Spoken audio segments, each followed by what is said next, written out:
Hey everyone, Mr. Happy here, and in this video we're going to be going over the changes coming to Astrologian or Astrologian, whichever you prefer, in Final Fantasy XIV's upcoming expansion, Stormblood. Now, the footage that you're seeing here is actually coming out of the media tour that took place in San Francisco the week before live letter number 36. So I've actually gotten some hands-on time with the Astrologian. This is me playing it in this level 63 dungeon that we have right here, level capped to 64.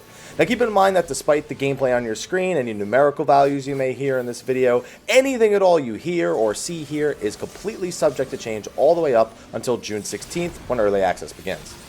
As a little quick reminder, I'm doing a lot of DPS in this video. That's because healer damage now scales off mind instead of intelligence, and cleric stance has been reworked into an offensive cooldown. So I was taking liberties to try and DPS a little bit more than usual to test out how it felt not standing versus the old stance before. So again, you can get an idea of kind of the damage numbers that my Astrologian is doing based on what you see in the video.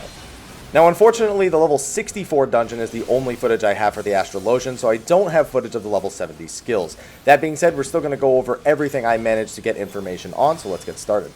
Let's cover the things that are the same first, because in all my videos, those are usually the easiest, just rattle off so you don't have any questions. Malefic and Combust are the same, but both are now consolidated into a single button each, and they have both been upgraded to Combust and Malefic 3. So you only have one Combust dot and you only have Malefic 3. You don't have to worry about 2 and 1 being on your hotbar. Benefic 1 and 2 are both there and not consolidated. They are still separate skills, as well as the trait for Benefic 2's proc still being a part of the job. Lightspeed is similar, but has a way longer cooldown now. However, the cooldown is reduced whenever you get a crit on Benefic 1 or 2. And keep in mind the Benefic 2 proc is an auto crit. This is the only other major trait they got, was to reduce the Lightspeed cooldown in this manner. Helios and Aspected Helios are the same, although they have had some potency changes. Aspected Benefic is also mostly the same, but the potencies on the regions on the barriers are way higher, likely due to the way that the calculations for healing and damage and all that's changing, but it looked a bit ridiculous when I first saw it. Now, both Diurnal Sect and Nocturnal Sect are still there, but they no longer have different effects other than the shield and the regen. They both provide a flat healing magic potency buff, instead of one being spell speed and the other one being healing. What else is there? Sinistry is still there, Gravity is still there, Draw, Spread, and Royal Road are all still there. There's also a new built-in ability to throw a card away, for gamepad users mostly, since they can really click the buff off.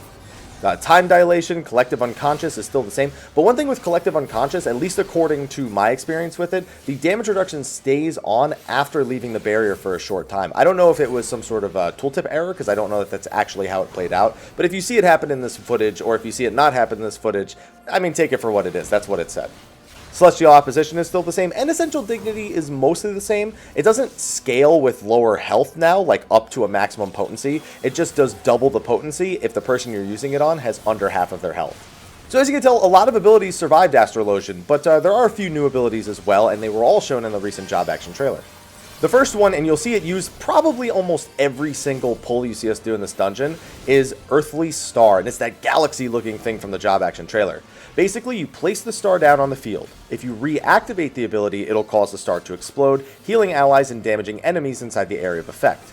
Now, if it remains on the field for at least 10 seconds, it grows into a Greater Dominance.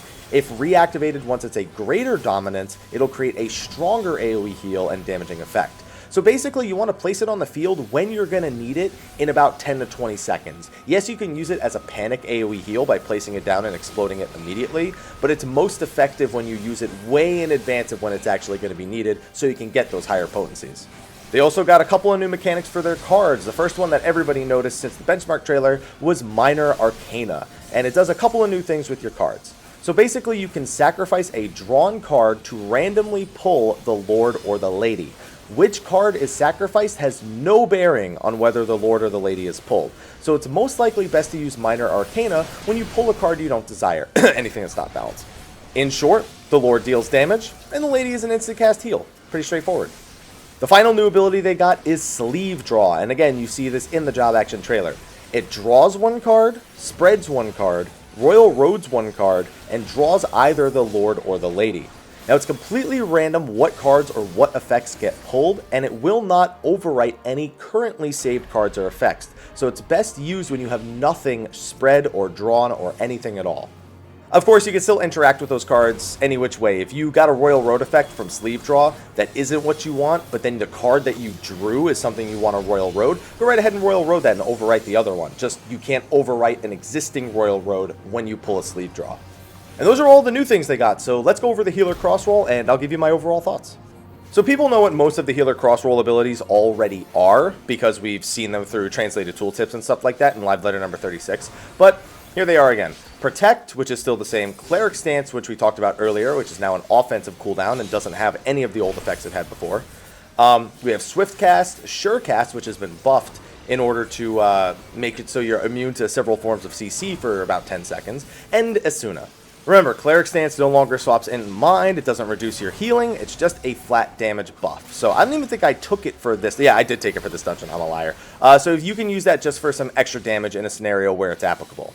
Another thing, Lucid Dreaming is a new cross-roll ability for healers that is basically Shroud of Saints, but cross-roll. So in case you're wondering, yes, Luminous Ether on Astrologian is gone. You will now be using Lucid Dreaming if you want to have that MP regeneration aspect. The good news is, of course, that Lucid Dreaming still interacts with Celestial Opposition in the same way, so you can extend Lucid Dreaming with Celestial Opposition.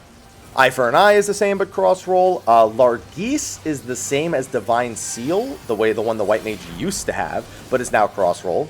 And then, of course, Rescue lets you pull an in-combat ally towards you on a long cooldown. I'm sorry, I didn't take it in this dungeon. I took it in the White Mage one. So when you see me do my White Mage dungeon preview, yeah, you'll get to see me pull some samurais out of their combos a few times.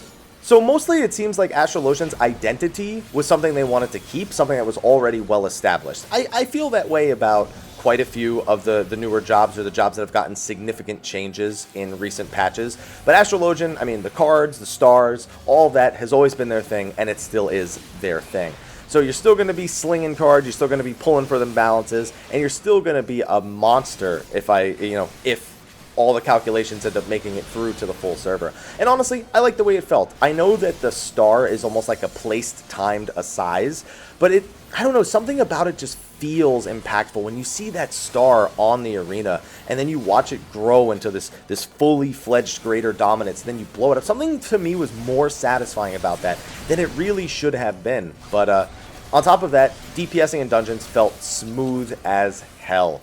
It was just, I throw a heal on the tank, and then I just start DPSing. There was no dancing back and forth between Cleric Stance, and then I could use Cleric Stance in the opportune times where I actually had the ability to DPS for more than a few seconds. On top of that, if you're someone who's still kind of learning how to do that, if you're even bothering to try and learn how to do that at all, it's nice to be able to throw that heal on the tank when you're in the middle of practicing rotating between healing and DPSing. So I think that, sorry about that, I think that it'll actually be pretty good for newer players to encourage them to get into it, but at the same time, I don't think people will feel pressured themselves. I think that a lot of people are going to pressure people in the Duty Finder, though. That's not something that I think that Yoshi P and team actually supports, but they wanted to make it easier for the people who do want to learn how to DPS and heal simultaneously.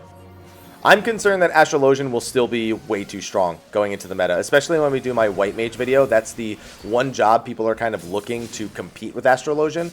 And without any sort of concept of how the encounters are going to go in the end game, it's hard to tell if something like a pure healer can even remotely hold a candle to something like Astrologian that now has, these extra AoE healing options, these extra abilities to draw cards, more damage than it had before, an extra instant heal. I feel like Astro is just strong, and I'm hard-pressed to believe that White Mage is going to replace it in the meta. But we'll talk about that in the White Mage video itself.